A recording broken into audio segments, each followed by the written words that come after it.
российскими руками выходил в центр.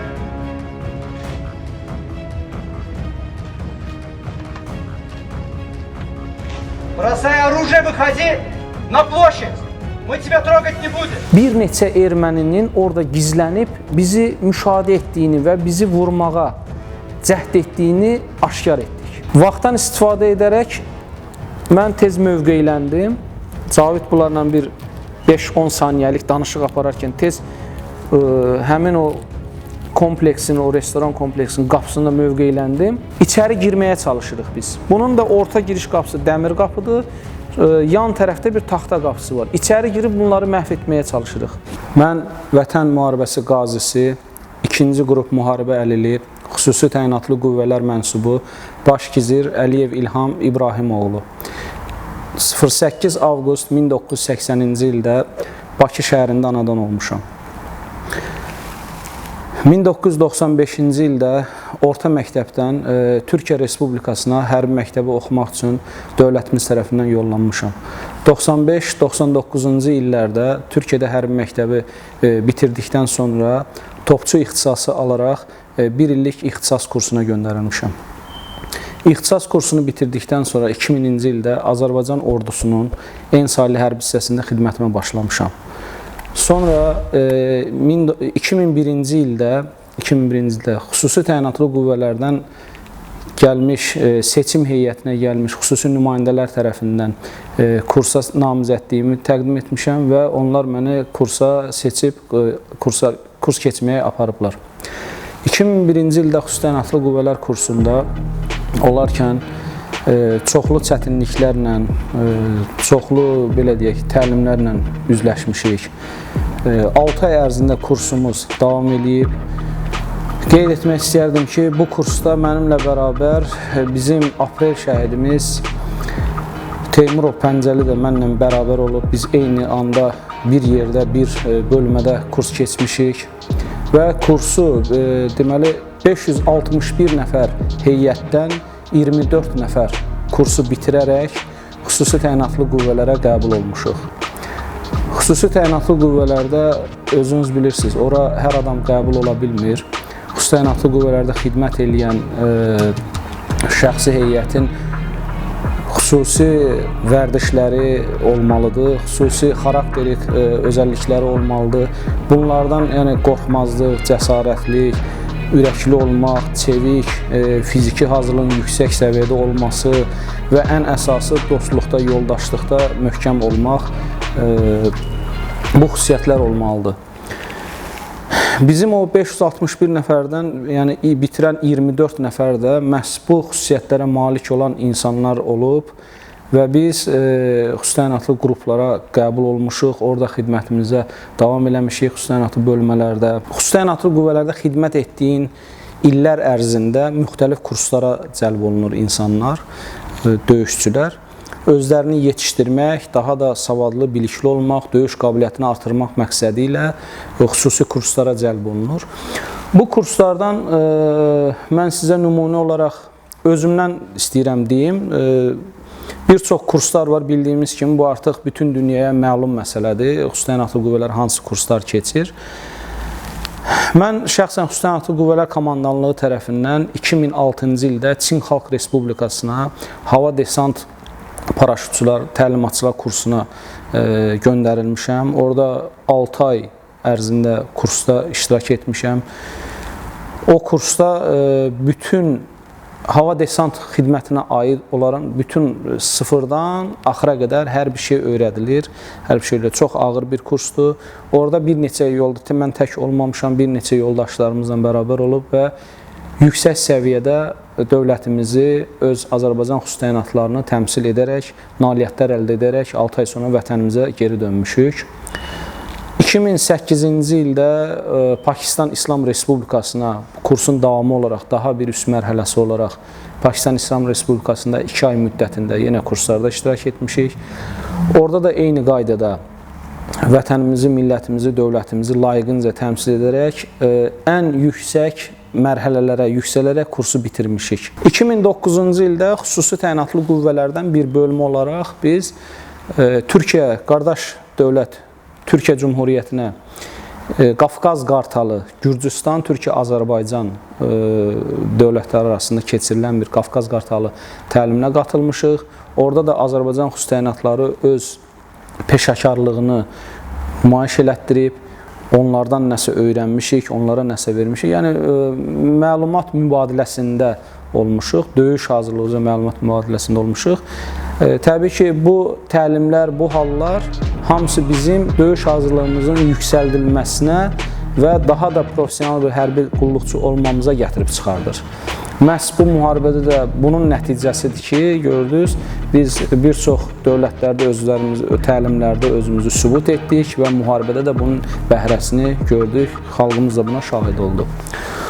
Ondan sonra 2014-cü ildə bizim bölmədən 30 nəfər olmaqla böyük bir heyət Türkiyənin xüsusi təyinatlı qüvvələrinə ezam olunmuşuq. Orada paraşüt kursu keçmək məqsədilə. Bu 30 nəfərin heyətin içində bizim milli qəhrəmanımız şəhid İmanov Samid, ondan sonra bizim aprel şəhidimiz Teymurov Pəncəli və sonradan belə deyək, indi yaralanmış, qazi olmuş digər yoldaşlarımız var.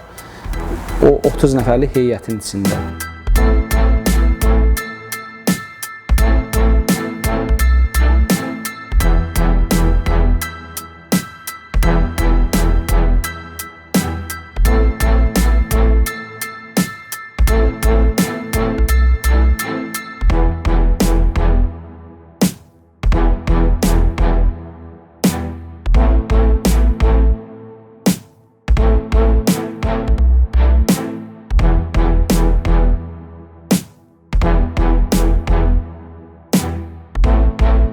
Orada kursu müvəffəqiyyətlə bitirərək hamımız tam sərbəst paraşütçü, bilirsiniz, sərbəst paraşütçü olmaq hər bir xüsusi təyinatlı paraşütçü ola bilər və hər bir xüsusi təyinatlı sərbəst paraşütçü ola bilər. Amma taktiki sərbəst paraşütçü olmaq, hər bir xüsusi təyinatlı, yəni bunu olmalıdır, amma hər kəsin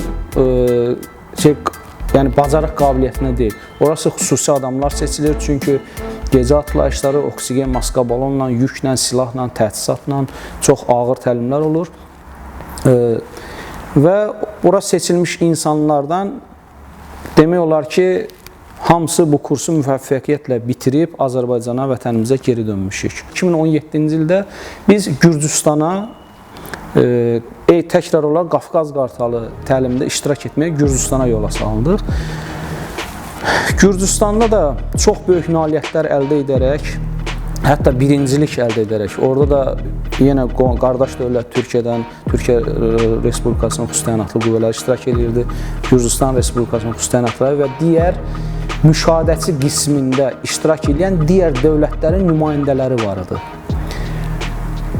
O təlimdə yenə bizim bu Vətən müharibəsi qəhrəmanımız kapitan Abdullayev Rəşad iştirak edib.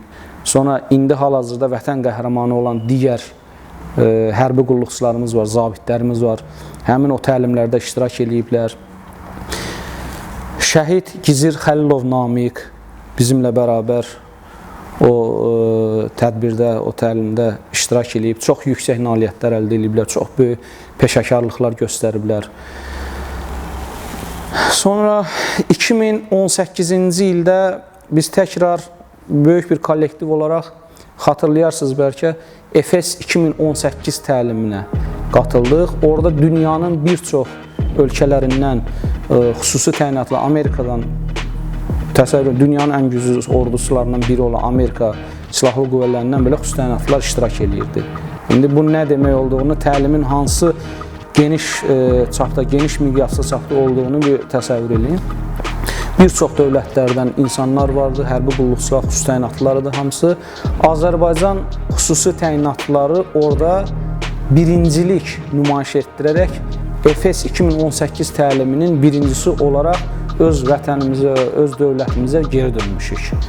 Burada da təbii ki, bizim yenə şəhidlərimiz, qazilərimiz həmin təlimlərdə iştirak ediblər. İndi bu insanlar çoxdur, mən təkrar adlar çəkmək istəmirəm. Bunlar hamısı peşəkarlıq, böyük rəşadət, çeviklik, əzm, xüsusi təyinatlı qüvvələrin döyüş hazırlığını nümayiş etdirirlər. Yəni bir xüsusi təyinatlı necə olmalıdır? Həm intizamı ilə, həm geyim forması ilə, həm oturuşu, duruşu ilə, həm döyüş qabiliyyəti ilə, döyüş hazırlığı ilə bütün dünyaya biz bunu nümayiş etdirmişik. Neçə illər ərzində bizim acılı, ağır və gözəl, çox gözəl təlimlərimiz olub, özümüzü yetişdirmişik. Qəlbimizdə həmişə düşmənə qarşı nifrət, xalqımıza qarşı sevgi hissi ilə biz yaşamışıq, həmişə intiqam hissi ilə yaşamışıq və həmişə gözləmişik ki, bütün təlimlərimizi o qaydada keçmişik ki, nə vaxtsa müharibə olacaq, biz düşmənə zərbə vuraraq şəhidlərimizin intiqamını alacağıq. Bu hisslərlə biz böyümüşük və Cənab Ali Baş Komandanın və Xüsusi Təyinatlı Qüvvələr Komandanının bizim xüsusi təyinatlı qüvvələr mənsublarına göstərdiyi böyük qayğı nəticəsində biz hər zaman öz döyüş hazırlığımızı yüksəldərək bu nailiyyətləri əldə etmişik. Bizim hərbi hissələr 2013-cü ildən bu yana döyüş tapşırıqları yerinə yetirir. Biz bu döyüş tapşırıqlarında ermənilərə hər zaman ağır zərbələr, ağır itkilər vuraraq öz sözümü demişik. Belə deyək, bu müharibədə də öz sübutunu gətirdi. Ermənilər bizi, yəni xüsusi təyinatlı qüvvələr mənsublarını yaşma deyə adlandırırdılar. Müharibə vaxtı da yəni yaşma gəlir, rus dilində öz aralığında yaşma gəlir. Belə qaçıb gedirdilər. İndi də hal-hazırda onların qorxulu rüyasına çevrilmiş, yəni hal-hazırda indi də yaşman adını sayıqlayırlar. Yəni bizi bu qaydada, bu ləqəblə tanıyırlar. Bu özü çox gözəl bir haldır ki, yəni Azərbaycan ordusunun əskəri, Azərbaycan xüsusi təyinatlısı düşmənin ürəyində, düşmənin qəlbində belə gözəl bir xof yaradıb. Xalqımız üçün sevindirici, düşmən üçün isə çox acı bir nəticədir. Düzdür, bütün tapşırıqlar hamısı yadda qalır, amma ən əsas yadda qalan tapşırıqlardan biri də 2014-cü ildə məhz bizim yerinə yetirdiyimiz xüsusi tapşırıq var idi. Xüsusi tapşırıq vardı. Hansı ki, orada bizim şəhidlərimiz və yaralılarımız oldu. Şəhidlərimizdən Əliyev Pərvin, Əhmədov Elçin, Hüseynov Rahil, Allah bütün şəhidlərimizə rəhmət eləsin. O yoldaşlarımız şəhid oldular və digər yoldaşlarımız yaralanıb, qazi oldular. Orada biz xüsusi təyinatlı olaraq ermənilərə çox böyük itkilər verdik, çox böyük. Həmin vaxtı ermənilər qarşılarında nə qədər güclü bir rəqibin durduğunu başa düşdülər. Ondan sonra mütəmadi olaraq yenə bizim tapşırıqlarımız davam elədi. Artıq ermənilərin ürəyində bir xof yaranmışdı, qorxu yaranmışdı ki, Azərbaycan əskəri, yəni 92-ci ildəki əskər deyil. Artıq onlar çox güclü, yetişmiş, profesional bir hərbi qulluqçulardır. 2016-cı ildə də biz aprel döyüşlərində öz sözümüzü təkrar Talış istiqamətində, Madaqə istiqamətində onlara öz sözümüzü dedik. Orada bizim yoldaşlardan da yenə qeyd eləmək istəyirəm, bir neçə yoldaşımız şəhid oldu. Allah yenə deyirəm onlara rəhmət eləsin, ailələrinə səbir versin. Bu yoldaşlarımız çox böyük qəhrəmanlıqlar göstərərək şəhid oldular. İnsan öləcəyini bilə-bilə, yəni şəhid olacağını bilə-bilə səngərdən çıxmadı. Yəni düşməndən aldığımız, Talışda düşməndən aldığımız səngərin içindən çıxmadı. Yəni düşünün, bu nə qədər, o bayaq mən əvvəldə qeyd eləmişdim, xüsusi təyinatlı, cəsur, döyüşçü, ürəkli, fiziki qabiliyyəti yüksək, dostluğa, yoldaşlığa sadiq bir insan olmalıdır. Bu özəlliklərə sahib olan bir insan olmalıdır xüsusi təyinatlı. Və onlar, orada şəhid olan insanlar bu özəllikləri orada sübut etdilər. Dövlətinə, millətinə, xüsusi təyinatlı qüvvələrə nə qədər sadiq olduqlarını orada sübut etdilər. Düşmənin hər tərəfdən gəldiyini görərək, bilərək o səngərdən çıxmadılar, axıra kimi döyüşdülər və şəhidlik zirvəsinə ucaldılar. Yəni bu bizim millətimizin, belə deyək, Azərbaycan xalqının bizim oğullara verdiyi genlə gələn bir şeydir, yəni qanımızda olan bir şeydir. Əsil türkçülük, əsil kişilik, əsil mərdlik nümunəsidir bunlar. Təbii ki, Döyüşlər orada çox qısa vaxt ərzində yekunlaşdı, yəni bir neçə gün oldu. Amma biz xüsusi təyinatlı qüvvələr mənsubları olaraq yenə də düşmənə qarşı şəhid qardaşlarımızın intiqamını almaq məqsədi ilə çox ciddi bir şəkildə təlimlərimizə davam eləyirdik. Hərbi qulluqçularımız dişini sıxaraq, yəni təlimlərə qatıldı, daha da gücləndik. Artıq 27 sentyabr düşmən artıq hədəqəsindən çıxmışdı. Bizə qarşı tez-tez təxribatlar törədirdi, hücum əməliyyatları edirdilər, bizi qızıqlandırırdılar. Artıq 27 sentyabr Cənab Ali Baş Komandanın əmri ilə döyüş əmri verildi və biz xüsusi təyinatlı qüvvələr olaraq Murov silsiləsindən döyüş əməliyyatları, düşmənə qarşı əks hücum əməliyyatları yerinə yetirməyə başladıq. Bir neçə gün ərzində Murov silsiləsində, çox qısa vaxt ərzində Murov silsiləsində demək olar ki, o düşmənin keçmiş zamanlarda, keçmiş tarixdə geridə qalan bizdən əldə etdiyi postları biz geri götürdük. Düşməni sarsıdaraq, məhv edərək onların xüsusi təyinatlarını da orada biz üzləşmişik. Onlara qalib gələrək o əraziləri, Murov silsiləsini biz götürdük. Murov silsiləsi və digər Daşkəsən istiqamətindən digər hissələrdən xüsusi təyinatlı olaraq biz o əraziləri düşməndən geri aldıq. Sonra bizi müəyyən səbəblərə görə o istiqamətdən yönəldib Füzuli istiqamətinə gətirdilər. Döyüş əməliyyatları, əks hücum əməliyyatları Füzuli istiqamətindən başladı. Məndən qabaq çıxış edən yoldaşlarım da Füzulinin bir çox kəndlərində döyüş əməliyyatları yerinə yetirdiklərini artıq sizə deyiblər. Bu sir deyil, bu açıq-aşkar, yəni döyüş əməliyyatları haqqında danışıblar. Və biz, mən özümün iştirak etdiyi hissədən danışmaq istəyirəm. Biz tapşırığımız Cəbrayıl istiqamətinə, Cəbrayılı işğaldan azad etmək istiqamətinə biz yönəldilmişik. Cəbrayılda çox şiddətli hücumlar, düşmən tərəfindən də bizə qarşı əks hücum əməliyyatları olurdu, biz tərəfdən də onlar olurdu, çox qarşılaşırdıq. Bizim orada en sayılı bölməmiz döyüş tapşırığını yerinə yetirirdi.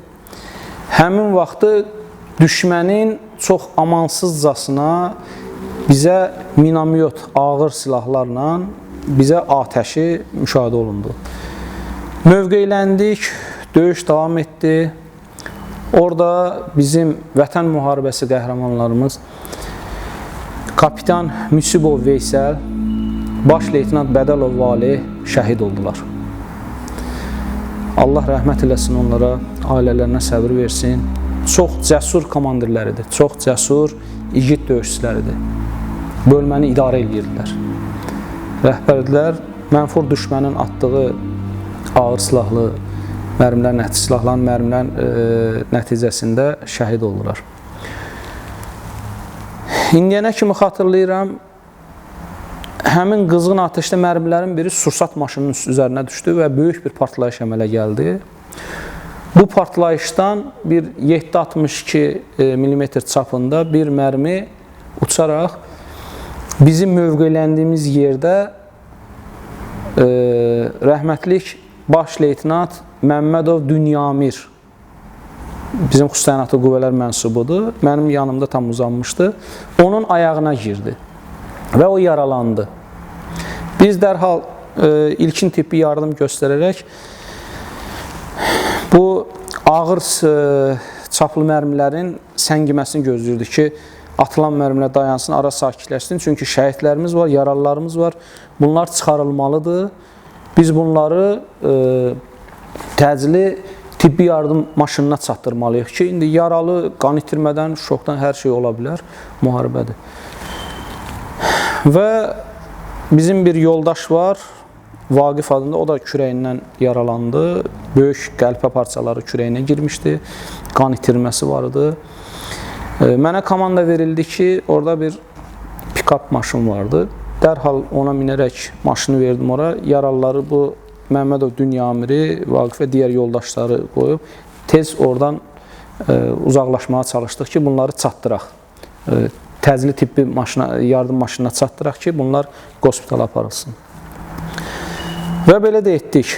Komandanlığın göstərişinə əsasən bunları oradan çıxartdıq. Çıxardarkən də düşmən yenə bizi izləyir və bizi vurmağa çalışırdı.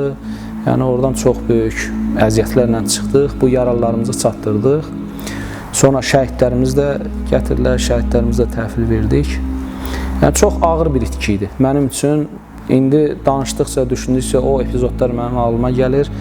Yəni dilim, dodağım quruyur. Çox ağır bir itki idi və biz bir daha intiqam hissi ilə bu şuar altında düşmənə qarşı amansızcasına yenə döyüşlərə qatılmağa başladıq. Və bir gün komandanlıq tərəfindən tapşırıq verildi ki, Cəbrayıl rayonuna artıq bayraq sancılmalıdır. Təbii ki, Cəbrayılın alınmasında bütün Azərbaycan əskərinin, orada döyüşən hər kəsin zəhməti var, haqqı var. Xüsusilə də xüsusi təyinatlı qüvvələr mənsublarının çox böyük əməyi var. Bizim şəhidlərimizin, bizim qazilərimizin, əllərimizin haqqı var, əziyyəti var. Amma orada o damın üstünə qalxıb bayrağı vurmaq tapşırığı mənə verildi və biz orada hamımız maskadaydıq. Mən damın üstünə qalxaraq bayrağımızı ora sancdım və endim aşağı. Yaşasın Azərbaycan ordusu, Azərbaycan əskəri. Kesin, olsa da ekspert, kesin. Bugün Cəbrayıla taxırıq, sabah inşallah Şuşaya taxacaq. Hədəfimiz ərazi bütövlüyümüzdür. Hədəf ərazi bütövlüyü.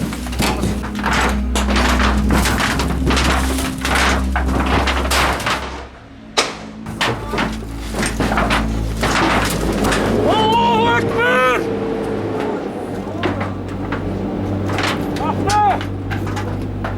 Yəni bu bizim şəhidlərimizin, bütün qazilərimizin, bütün əskərlərimizin, istər səfərbərlikdən gələn olsun, istər Azərbaycan ordusunun həqiqi hərbi xidmətdə olan zabit gizli əskərlər olsun, hamısının adından təmsilən, onların adından mən o bayrağı ora sancdım.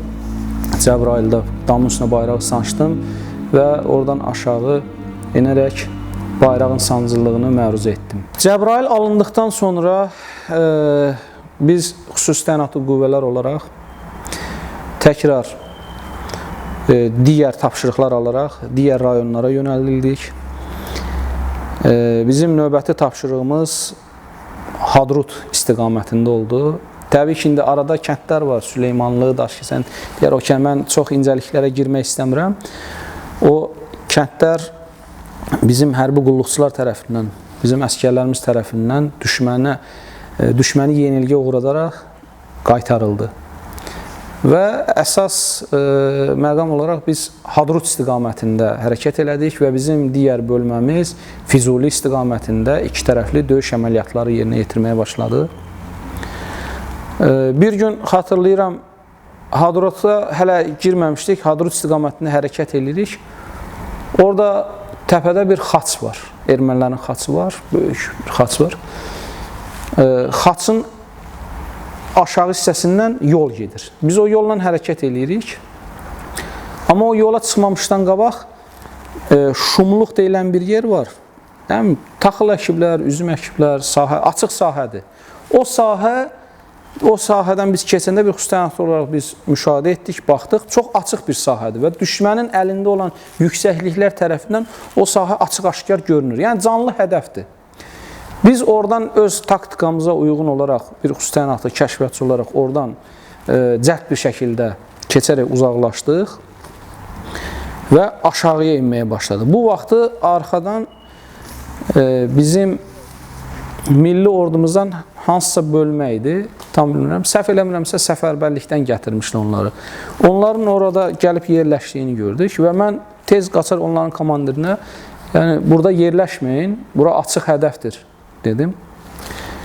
O da sağ olsun, mən kiçik rütbəliyəm, o böyük rütbəlidir. Mənim sözümü bir məsləhət kimi qəbul edərək şəxsiyyəti dağıtmağa başladı. Yəni uzaqlaşdırmağa başladı.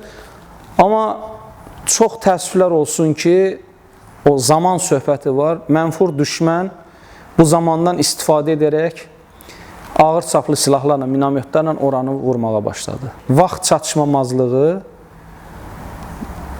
bir neçə insanın şəhid olmasına, yaralanmasına gətirib çıxartdı. Düşmən bunun hamısını çox vaxtını və dəqiq istifadə etməyə çalışırdı. Yəni onlar uzaqdadırlar, gizləniblər, minamet heyətləri var, top heyətləri var. Onların da təbii ki, kəşfiyyatçıları var. Düşməni belə zəif görmək olmaz, zəif bilmək olmaz. Onlar da bizi izləyirlər, hər bir addımımızı izləyirlər, hər bir hərəkətimizi izləyirlər, məlumat verirlər. Və orada şəxsiyyətin toplandığını görərək dərhal anında vaxtdan istifadə edib ora minamet atəşi, top atəşi icra etdilər və orada çox az itki verərək bizim milli ordu itki verdi. Mən yəni bunun şahidi oldum və çox üzüldüm. Çox üzüldüm. Biz hərəkətimizə davam etdik. Xaçın altına gəldik. Deməli, mənfur düşmən bizi izləyir. Orada təpəliklər, qayalıqlar, belə yerlər var. Təpənin arxasına keçəndə yol burulur da, düşmən bizi görmür. Amma oradan nə vaxt çıxacağımızı izləyir. Xaçın tam altında olarkən, belə deyim də, şəxsi heyət, yəni bir nəfər, iki nəfər deyil də, döyüş heyəti çoxdur. Arxası gəlir, qabaq gedir, arxası da gəlir.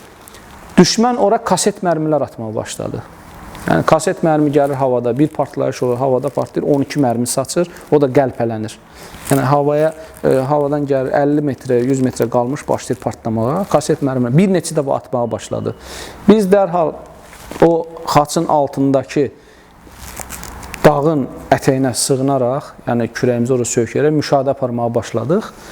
Allaha çox şükürlər olsun ki, orada itki vermədik. Amma 2 saatdan çox biz oradan tərpənə bilmədik. 2 saata yaxın düşmən bizi atəş altında saxladı. Atəş altında saxladı.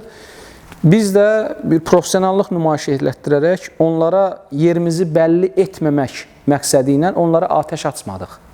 Bu xüsusi təyinatlının bir, belə deyək, vəzifələrindən biri də budur ki, düşmən səni görürsə, sənə atırsa, sən öz yerini ona bildirmə. Bəlkə düşmən ehtimal edib səni atır. Bəlkə düşmən sənin məhv olduğu düşünür və atəşi kəsə bilər. Ona görə bir xüsusi təyinatlı, professional bir xüsusi təyinatlı olaraq biz onlara cavab atəşi açmadıq. Sadəcə mövqeyləndik, gözlədik. Yəni, belə çox-çox üzr istəyirəm. İnsan küçə ilə gedəndə bir it gəlir, ona hürür və it görür ki, insan ona heç bir əhəmiyyət vermir, ona tərəf baxmır, it də dönüb çıxıb gedir. Yəni, üzr istəyirəm yenə, belə bir loru misal verdim sizə. Düşmən də bizə atdı, biz profesional olaraq onlara cavab vermədik, gözlədik ki, onlar geçsinlər. Ara tam sakitləşəndən sonra, 1-2 saat keçəndən sonra ara sakitləşdi və biz hərəkətimizə davam elədik.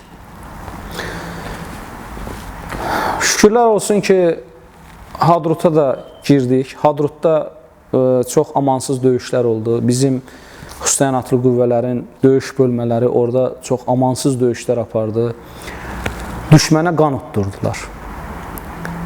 İndi mən ad çəkmək istəmirəm. Özü indi vətən qəhrəmanıdır, sağdır, zabitdir.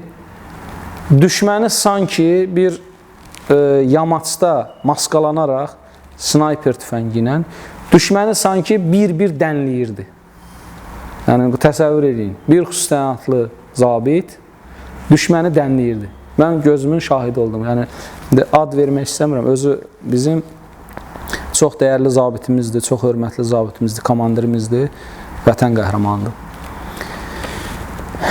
Hadruta girəndə bizim yenə deyirəm, döyüş bölmələrimizdən, bizim kəşfiyyatçılardan şəhidlərimiz də oldu, yaralılarımız da oldu. Amma Allaha şükürlər olsun ki, biz Hadruta girdik və şanlı bayrağımızı ora sancaraq, əcdadlarımızın bizə yadigar olan 3 rəngli bayrağımızı orada dalğalandırdıq. Əcdadlarımızın bizə yadigar olan 3 rəngli bayrağımız artıq Hadrutun mərkəzində taxılıb. Yaşasın Azərbaycan! Yenə deyirəm, Hadrutun alınması bizim Azərbaycan əskərinin zəfəridir. Azərbaycan ordusunun xüsusi təyinatlı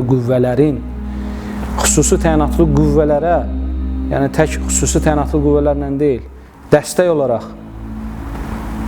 daxili qoşunların xüsusi təyinatlıları, sərhəd qoşunlarının xüsusi təyinatlıları, Naxçıvan Muxtar Respublikasından gələn bizim qardaşlarımız, xüsusi təyinatlılarımız, onların hamısının haqqı var, əziyyəti var, qanı var orada.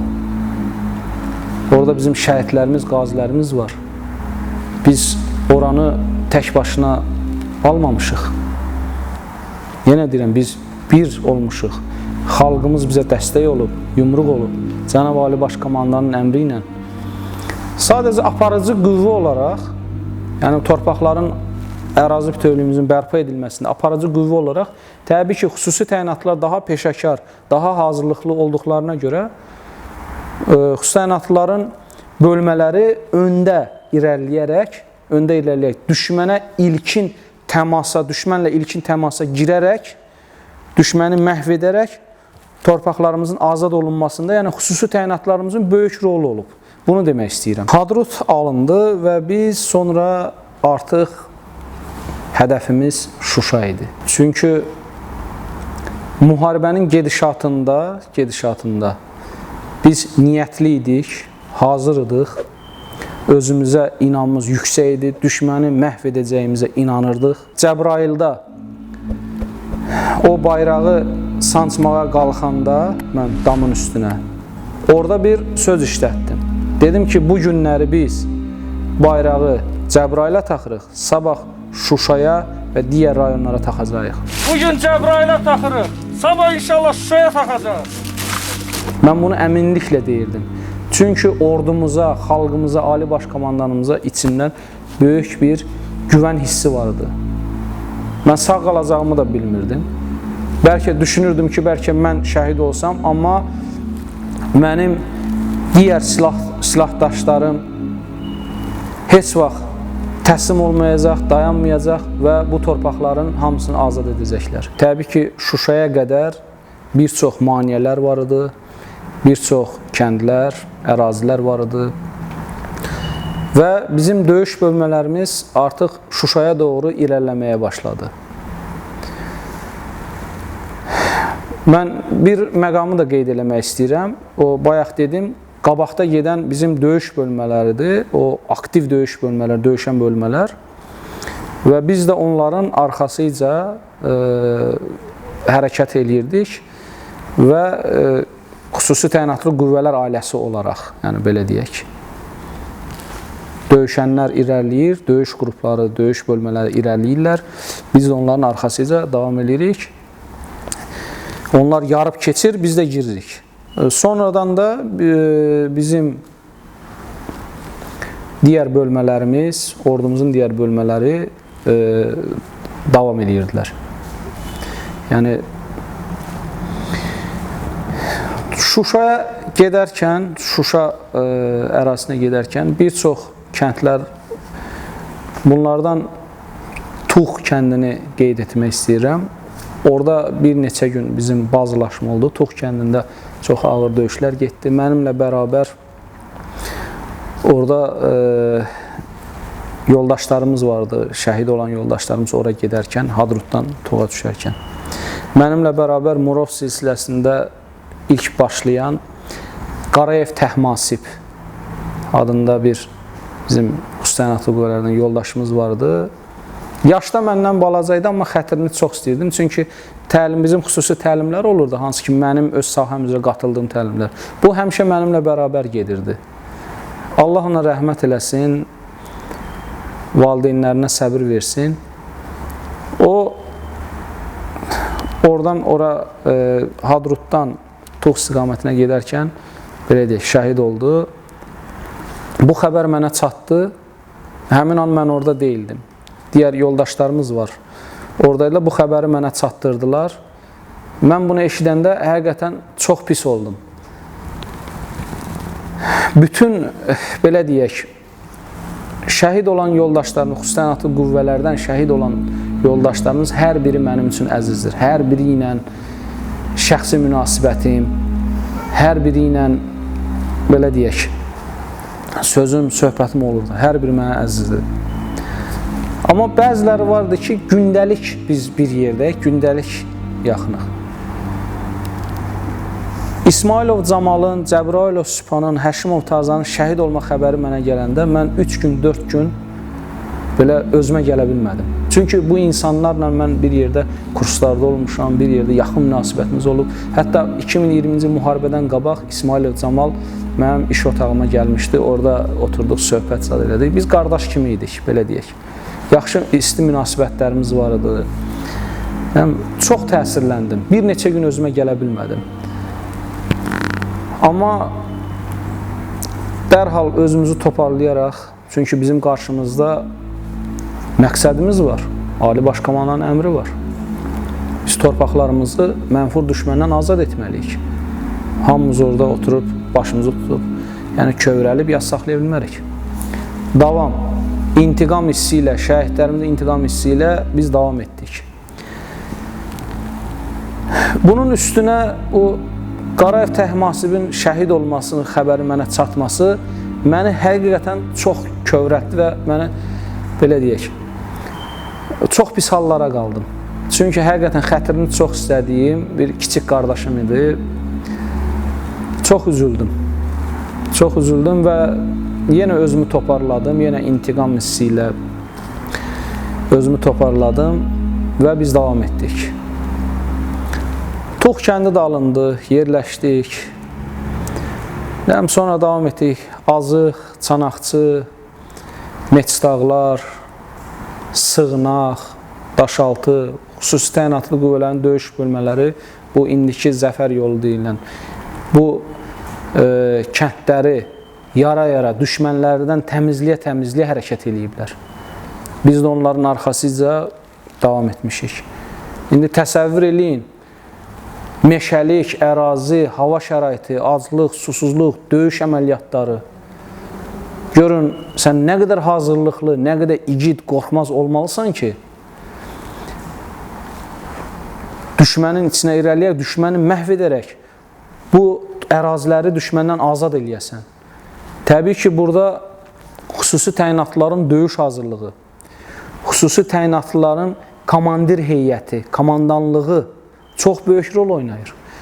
Şəxsi heyətin idarə edilməsi, şəxsi heyətin yönləndirilməsi, yəni bu çox ciddi məsələlərdir. Və xüsusi təyinatlı qüvvələrin mənsublarının ürəyində vətənə qarşı olan sevgi, şəhidinə qarşı olan sevgi, millətinə qarşı olan sevgi, düşmənə qarşı olan nifrət, intiqam hissi, bu xüsusi təyinatlı qüvvələr mənsublarını addım-addım irəliyə doğru aparırdı. Bizə nə aclıq, nə susuzluq, nə ərazinin hava şəraiti, heç bir şey bizi ruhdan sala bilmirdi. Heç bir şey bizə maneə törədə bilmirdi. Ancaq irəli, ancaq qələbə ruhu ilə, qələbə hissi ilə bayrağımızı digər işğal olunmuş ərazilərdə dalğalandırmaq hissi ilə biz irəliləyirdik.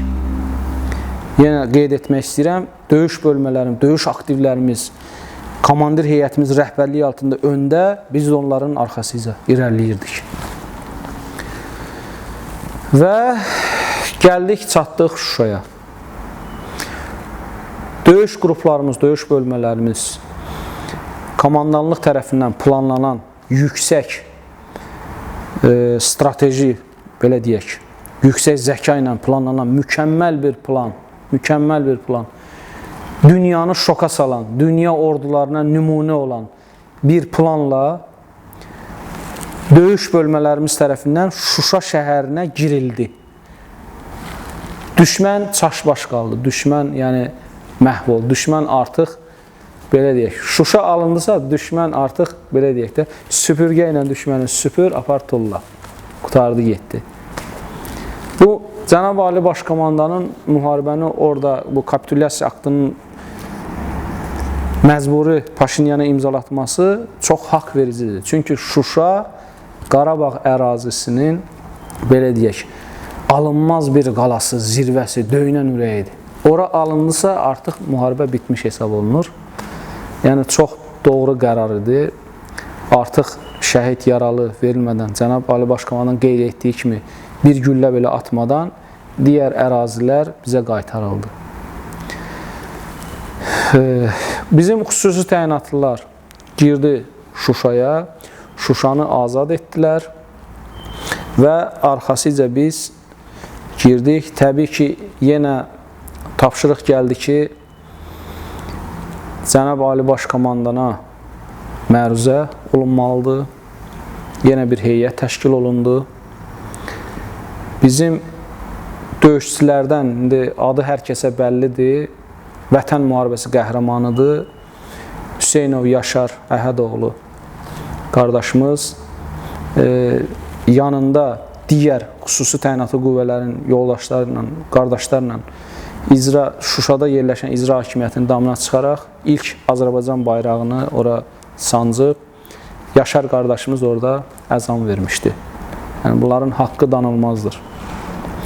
Şuşada döyüşən, Şuşada şəhid olan xüsusi təyinatlı döyüş bölmələrinin daxili qoşunlardan, sərhəd qoşunlarından, Naxçıvan xüsusi təyinatlılarından orada döyüşən xüsusi təyinatların haqqı danılmazdır. Buna söhbət yox. Oranı, Şuşanı azad edən ilk bu xüsusi təyinatlılar olub. Orada şəhidlərimizin qanı, qazilərimiz, yaralanan qazilər, bunların haqqı danılmazdır. Bu, belə deyək, heç bir insanın vicdanı bunu qəbul etməz ki, onların haqqını yesin. Hətta düşmən belə Şuşanın alınmasında xüsusi rəşadət, şücaət göstərən Azərbaycan əskəri haqqında indi bugün də danışır. YouTube-da videolar var. O Rus jurnalistlərinin çəkdiyi videolar, ermənilərin öz etirafları. Bizə yenə deyirəm, yaşma kimi bizi eləyirdilər. Rus dilində deyirlər, yaşma gəlir, yaşma gəlir. Belə deyirlər, birini vurursan, biri yıxılır, o birisi durur, gəlir üstümə. Bu nə deməkdir? Bu, Azərbaycan əskərinin, Azərbaycan xüsusi təyyinatlısının nə qədər düşmənə qarşı ürəyində nifrət hissi olduğunu, intiqam hissi olduğunu, şəhidlərimizin intiqamını almaq hissi olduğunu göstərir. Bu o deməkdir. İnsan öləcəyini bilə-bilə girir ora. Düşməni məhv etmək üçün, gələcəyimizə, övladlarımıza, xalqımıza bu azadlığı bəxş etmək üçün. Bu, danılmaz bir faktdır, belə deyək. Bunlar da hamısı, yenə deyirəm, bizim Cənab Ali Baş Komandanımızın və xüsusi təyinatlı qüvvələr komandanının bizə göstərdiyi yüksək qayğı, yüksək belə deyək, biz üçün yaratdığı şərait, bizim hazırlığımız, təlimlərimiz sayəsində olub. Və bizim döyüşçülərimizin ürəkli, bir kollektiv, bir yumruq, xalqımızın tək yumruq halına gəlməsi nəticəsində olub bu. Biz bunun bəhrəsidir. Biz bunu əldə etmişik. Komanda verildi ki, artıq Cənab Ali Baş Komandana məruzə olunmalıdır. Şuşanın azad olunması haqqında yenə heyət toplandı və göndərildi. Bizi göndərdilər ki, həmin orada çəkiliş aparılsın və bayraq sancılaraq Şuşa İcra Hakimiyyətinə məruzə olunsun. Damın üstündə Səbuhi adında bir zabit yoldaşımızdır. Videodan da görürüz, hərbi salamda durub, Azərbaycan bayrağının yanında. Görsənməyən tərəfdə onun yanında mən varam. Aşağıda məruzə eləyəndə Tural adında bizim qardaşımızdır, Tural. Səhv etmirəmsə, Kürdəmirli. Kürdəmir rayon voyinkomatından çağırılmış bir zabit yoldaşımızdır. Onlar hal-hazırda xidmətdədirlər. Cənab Ali Baş Komandana Şuşanın düşməndən azad olunması haqqında məruzə eləyir. Cənab Ali Baş Komandan, sizin rəhbəriniz altında Şuşa şəhəri işğaldan azad edildi. Yaşasın Cənab Ali Baş Komandan, eşq olsun Azərbaycan xalqına, Qarabağ Azərbaycandır. Bu işləri yekunlaşdırdıqdan sonra arama, tarama, yəni axtarış əməliyyatları, təmizləmə əməliyyatları deyilən bir proses başlayır. Və komandanlıq tərəfindən tapşırıq verilir ki, bütün evlər, ərazilər, çardaqlar, zirzəmilər, hər yer axtarılmalıdır. Və biz dərhal operativ surətdə qruplaşmalar yaradaraq fəaliyyətə başlayırıq. Və bu axtarışlar nəticəsində istər kilsədən olsun, istər evin zirzəmisindən olsun, qaçıb getməyə macal tapmayan erməniləri biz yaxaladıq. Təbii ki, aidiyyatı üzrə təhvil verdik, sonra axırı nə oldu bilmədim. Və nəhayət biz gəldik Şuşa qalasının ətrafına, Xankəndi yoluna gedən magistral yolunun yanında, yəni Xankənd tərəfdən gəlişdə, girişdə Şuşa qalası ətrafına gəldik, çıxdıq. Şuşa qalasının girişində meyitlər vardı, erməni meyitləri. Qaladan içəri girdik. İlk baxışım belə oldu ki, qalanın içərisində ermənilər, səhv etmirəmsə, otel, restoran tipli bir kompleksləri vardı. 2 mərtəbə kompleksləri vardı. Üstü zadı dağılmışdı. Bunu da qeyd etmək istəyirəm ki, bu arada hələ də Şuşada döyüş davam edir. Ermənilər şiddətli şəkildə tankla, ağır silahlarla Şuşanı vururlar. Yəni, açıq sərbəst hərəkət etmək olmur. Yenə vururlar, döyüşlər davam edir. Şuşanı geri almağa cəhd edirlər. Həmin anda, belə deyək, biz o tutduğumuz əsirlərdən bir neçəsinin telefon, əlaqələri var da, nəsə. Bu bağlantılara girərək mən orada bir söz işlətdim. Dedim ki, bütün erməni əskərlərinə çatdırılsın. Yəni, onlarda qorxu, onsuz da qorxurlar, xof yaratmaq üçün.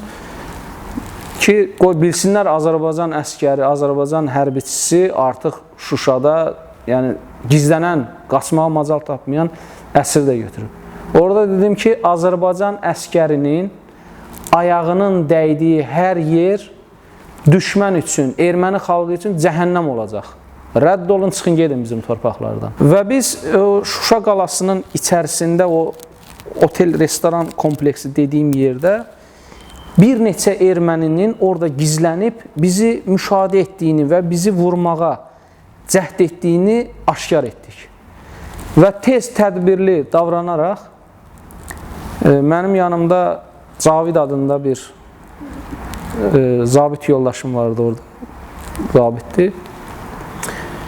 Döyüşçü yoldaşımız. O bunlara rus dilində, yəni siz kimsiniz, belə şey, onlar da çaşqınlıq içərisində idilər. Bilmirlər bizi atsınlar, yoxsa özlərini vursunlar, yoxsa nə olsun, onlar çaşqınlıq içərisində idilər. Vaxtdan istifadə edərək mən tez mövqeyləndim. Cavid bunlarla bir 5-10 saniyəlik danışıq apararkən tez həmin o kompleksin, o restoran kompleksinin qapısında mövqeyləndim. Və erməninin silah qaldırdığını görən anda atəş açdım. Bunu vurdum. Cavid qardaşımız və digər orada olan və eyni zamanda qeyd etmək istəyirəm ki, o Səbuhi qardaşımız, bayaq adını qeyd etdim, bayraqda hərbi salamlar, o da bizim yanımızdadır, o da yaralıdır. Başına qəlpə girib və başqa qolundan yaralıdır, amma davam edir, döyüşməyə davam edir. Biz atışmağa başladıq. Cavidlə mən belə dedik ki, bu mənə dedi ki, digər tərəfdə də indi adlarını çəkmək istəmirəm, digər 2 yoldaşımız dayanıb, mövqeylənib, içəri girməyə çalışırıq biz. Bunun da orta giriş qapısı dəmir qapıdır, yan tərəfdə bir taxta qapısı var. İçəri girib bunları məhv etməyə çalışırıq.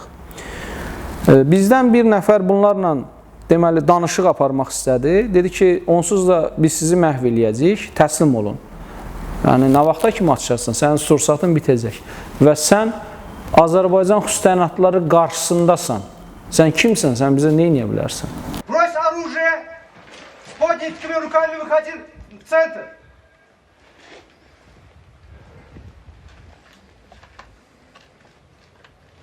Бросай оружие, выходи на площадь. Мы тебя трогать не будем. təslim olmalarını təklif etdik. Bunlar, mən düşünürdüm ki, ermənilər yəni qorxaqdır, ya özünü vurar, ya amma orada olan ermənilər bilmirəm, bəlkə də Rusla qarşığı vardı, nə etsə, qanında axan damar başqa qanıdır, təslim olmadı. Dedi ki, yox, biz öləcəksə burada öləcəyik, vuruşdular, təslim olmadı, ateş açdılar bizə. Biz də təbii ki, öz humanistliyimizi orada qeyd etdik, yəni təklif etdik, təslim olun, biz sizi 3-cü dövlətə təhvil verəcəyik. Seçim bunlarındır, ölməyi tərcih etdilər, biz döyüşümüzə davam etdik. Mənim yanımda olan Cavid qardaşımız içəri əl qumbarası atdı pəncərədən, böyük bir partlayış oldu. Partlayışdan dərhal sonra biz mövqeyi dəyişdirməyə qərar verdik və mən həmin kompleksin pəncərələrini ata-ata, çünki açıq-aşkar keçə bilmərəm, sıçramalar eləməliyəm, yerimi dəyişməliyəm, mövqeyi dəyişməliyəm, açıq gedərsəm düşmən məni vura bilər. Ata-ata dərhal sıçrayaq cəld bir şəkildə mövqeyimi dəyişdim. Taxta qapı tərəfə mövqeyimi dəyişdim. Taxta qapını sındıraraq içəri daxil oldum, mövqeyləndim tez və burada düşmənin olmadığını gördüm. Və düşündüm ki, bunlar ya qaçıblar, çünki girişdə bunların bir neçə nəfər olduğunu bizə ateş açdı. Biz atışırdıq orada. Bunlar ya arxa qapıdan qaçıblar, ya da gizləniblər. Həmən bunu düşündüm və ehtiyatla tətikdə qalaraq digər yoldaşlarımla bərabər axtarış əməliyyatı icra elədik. Həmin vaxtı bir zal kimi bir yerdir, bir hissəsi dar bir koridordur, içində də bir otaq var.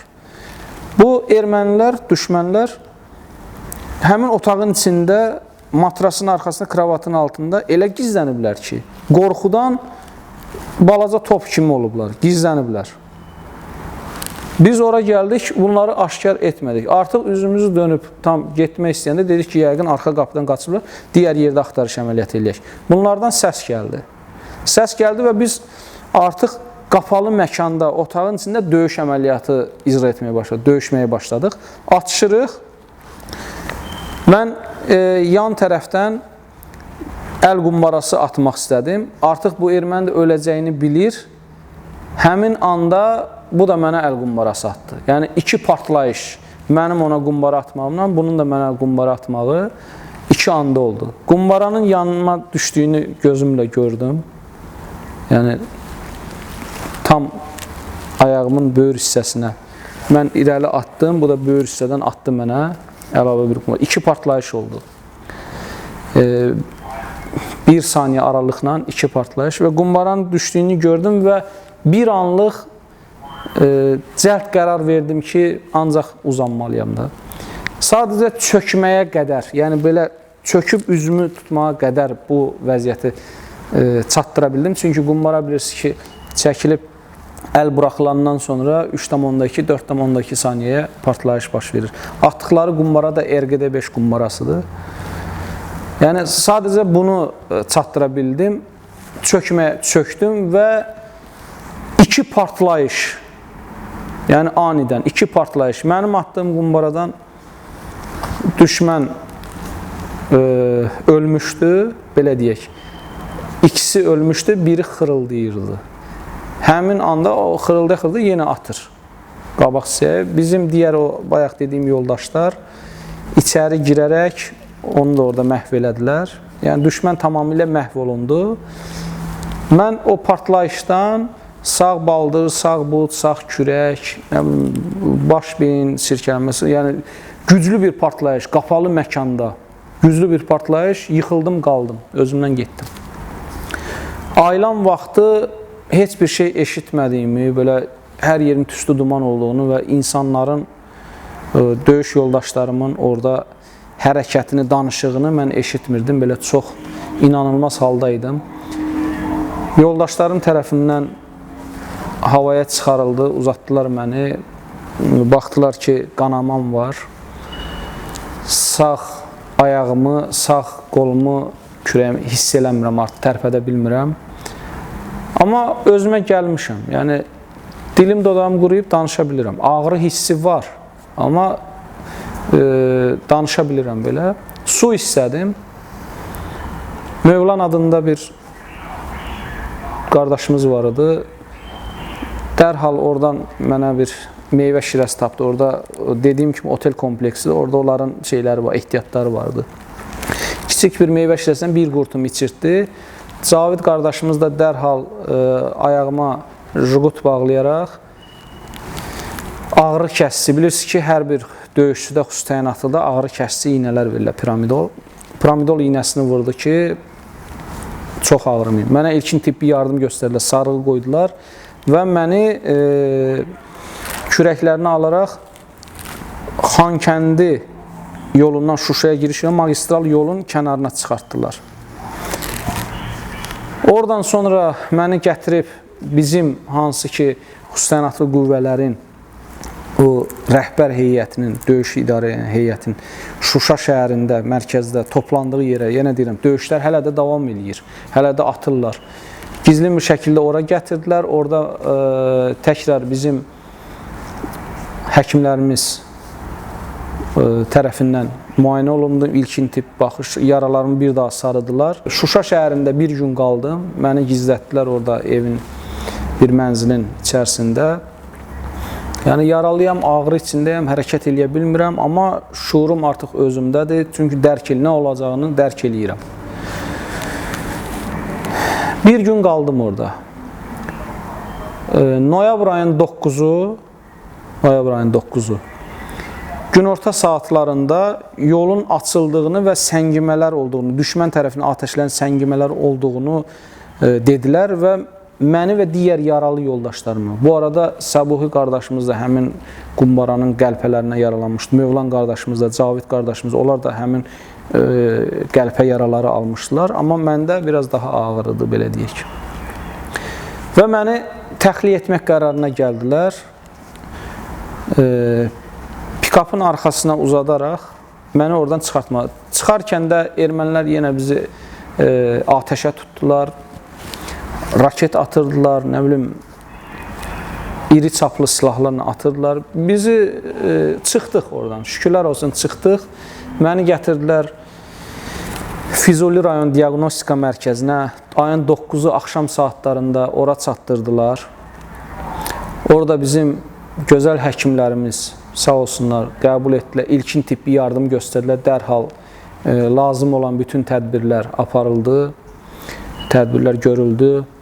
Mən bu arada bütün həkimlərimizə, Azərbaycan xalqının bütün həkimlərinə, xüsusilə də müharibə dövründə fədakarlıq göstərərək cəbhə bölgəsində, bizim içimizdə, orada bizə yardım edən bütün həkim kollektivinə dərin minnətdarlığımı bildirirəm. Sağ olsunlar, onların əziyyəti həqiqətən danılmazdı. Müharibə gedə-gedə qadın həkimlərimiz, kişi həkimlərimiz, müharibə gedə-gedə tibbi yardım göstərmək, əməliyyatlar aparmaq, yəni bunlar çox böyük bir şeydir. Təsəvvür edin, insanın qarnı cırılıb, bağırsaqları tökülüb, birinin qolu qopub, qan püskürür, arteriya damarı yırtılıb, biri oradan qışqırır, biri buradan. Yəni insan başını itirir. Müharibə həqiqətən indi biz ötəri danışırıq, amma o müharibə həqiqətən orada yaşananlar, orada hiss olunanlar, yəni indi danışdıqca tüklərimiz biz olur, belə deyim. Mən onlara öz dərin minnətdarlığımı bildirirəm. 9-u axşam ilkin mənə o Rəşad doktor, Ceyhun doktor, Ərastun doktor, Samir doktor, bunlar adları yadımdadır, onlara öz minnətdarlığımı bildirirəm. Mənə ilkin yardım göstərən, sarığı qoyan və digər həkimlərimiz, yəni adları hal-hazırda ağlımda qalmayan digər həkimlərimiz, onlara çox dərin minnətdarlığımı bildirirəm. Mənə yardımlar göstərdikdən sonra məni palatada uzatdılar və 9-undan 10-na keçən gecə, yəni mən qospitala gətirilən gün, həmən gün, müharibənin bitdiyi, kapitulyasiya aktının imzalandığı xəbəri çatdı. Yəni, orada olan sevinç, orada olan ruh yüksəkliyi, orada həkimlərimizin, xalqımızın, mülki əhalimizin, orada o bayraqlarla həqiqətən məni ağlatdı, çox belə kövrəldim. Hətta özümə fikirləşdim ki, 8-i axşam saatlarında yaralanmışam. Yəni, bu hadisə olmasaydı, indi qismət Allahdan belə olub, mənim qismətimdə belə imiş. Yəni çox şükür elədim ki, mən həyatda sağ qalaraq bu zəfərin, bu qalibiyyətin o sevinç hissini yaşadım. Bununla fərəh duydum. Amma təbii ki, qəlbimin dərinliyində digər acı hisslər də vardı. Bizim itirdiyimiz qardaşlarımız, vətənimizin oğulları, yəni içimdə dərin kədər hissi də vardı. Və beləliklə ayın 11-i artıq müharibə bitib, ayın 11 noyabr məni oradan vəziyyətin biraz ağır olduğuna görə Bakı şəhərinin Silahlı Qüvvələrin Baş Klinik Hospitalına təxliyə etdilər. Gəldim, burada yoxladılar, müayinə etdilər, qəbul etdilər. Sağ olsun, buradan Aynur doktora da öz təşəkkürümü bildirirəm. Mənə xüsusi orada diqqət ayıraq, qayğı göstərərək sağalmağımda və digər həkimlərin, Silahlı Qüvvələrin Baş Klinik Hospitalının digər həkimlərinin, yəni bütün yaralılarımızın, bütün qazilərimizin hər birinə xüsusi diqqət və qayğı göstərərək bugün ayaqda qalmamıza səbəbkardılar. Yəni ona görə mən bir daha bütün Azərbaycan həkimlərinə, Azərbaycan xalqına öz təşəkkürümü bildirirəm. Beləliklə, sözümün sonunda mən bir daha bütün şəhid ailələrinə Allahdan səbir diləyirəm. Şəhid olan bütün, bugünkü məlumata görə 2907 nəfər şəhidimiz var, 7 nəfər də itkimiz var. Bütün onların qarşısında, onların ailələri qarşısında baş əyirəm. Onların ailələrinə səbirlər diləyirəm, onlara rəhmət diləyirəm. Vətən müharibəsində yaralanmış, qazi olmuş, əlil olmuş bütün hərbi qulluqçulara, bütün insanlarımıza, vətəndaşlarımıza şəfalar diləyirəm. Allah onlardan razı olsun. Qazi, əlil şəhidlikdən son anda belə deyək, dönmüş, belə deyək, canlı şəhidlər də belə deyək. Və vətən müharibəsində xüsusilə rəşadət, şücaət göstərmiş yoldaşlarıma, bütün Azərbaycan ordusunun əskərinə, Azərbaycan əskərinə öz minnətdarlığımı bildirirəm. Cənab Ali Baş Komandanın rəhbərliyi ilə biz bir yumruq altına gəldik. Tək dəmir yumruq olduq və düşmənin başına zərbə indirdik, bu qələbəyə nail olduq. Burada bütün Azərbaycan xalqının, bütün Azərbaycan vətəndaşının, kiçiyindən tutmuş böyüyünə kimi hər bir insanın zəhməti var, haqqı var. Xalqımız bizə sağ olsun qida məhsulları, geyim məhsulları, isti paltarlar və digər ehtiyac olan hər bir şey göndərirdilər. Bir gün məni Kövrəldən bir məqamdı orada, mən ondan danışmaq istəyirəm. Bir gün bir yemək paketi gəldi və mən kənarda paketin içində bir kağız olduğunu gördüm və o paketi götürdüm. İndi müharibədir, təbii ki, döyüş aparmaq üçün yaxşı qidalanmalısan, enerjin olmalıdır, Təbii ki, indi bizim öz daxili gücümüzə, daxili ruhumuz güc verirdi, belə deyək, bizi gücləndirir. Amma insanıq, qidalanmaq da lazımdır. Orada bir paket gördüm, paketin içində və paketi açdıqda gördüm ki, orada bir, səhv etmirəmsə, bu qadın xeylağı idi. Çünki yazılarından hiss elədim ki, yaşlı bir qadının yazısından hiss elədim. Oradan belə təsəvvür yarandı məndə. Kasıb bir insan olub. 2 dənə çörək alıb, çörəyi ortadan bölüb, yəni 4 parça əmələ gəlib. Və pulu çatan qədər, belə təxmini hesablama aparanda 4 manat, 5 manata imkanı çatıb. Bir 200 qram kalbasa alıb, nazik dilimlərə kəsib, hər çörəyin arasına 2 dilim qoyub, biraz soğan qoyub, bir dənə də 30 qəpiklik belə bu meyvə şirəsi, ondan qoyub. Və kağızda yazılıb ki, məni bağışlayın, mənim imkanım buna çatdı. Yəni, bu təsəvvür edin, mən orada hönkür-hönkür ağladım. Yəni, təsəvvür edin, bu nə deməkdir? Azərbaycan xalqının ən kasıb adamı belə cibində olan son qəpiyi Azərbaycan əskərinə verdi. İndi təsəvvür edin, bu nə deməkdir? Biz ona görə düşmənə qalib gəldik. Biz bir olduq, yumruq olduq. Cənab Prezidentimizin ətrafında yığışaraq düşmənə öz dəmir yumruğumuzu, zərbəmizi onun başına indirərək onu məhv etdik və işğaldan olan torpaqlarımızı azad etdik. Və sözlərimi Cənab Ali Baş Komandanın sözlərlə bitirmək istəyirəm. Yaşasın Azərbaycan ordusu, eşq olsun Azərbaycan xalqına, Qarabağ Azərbaycandır.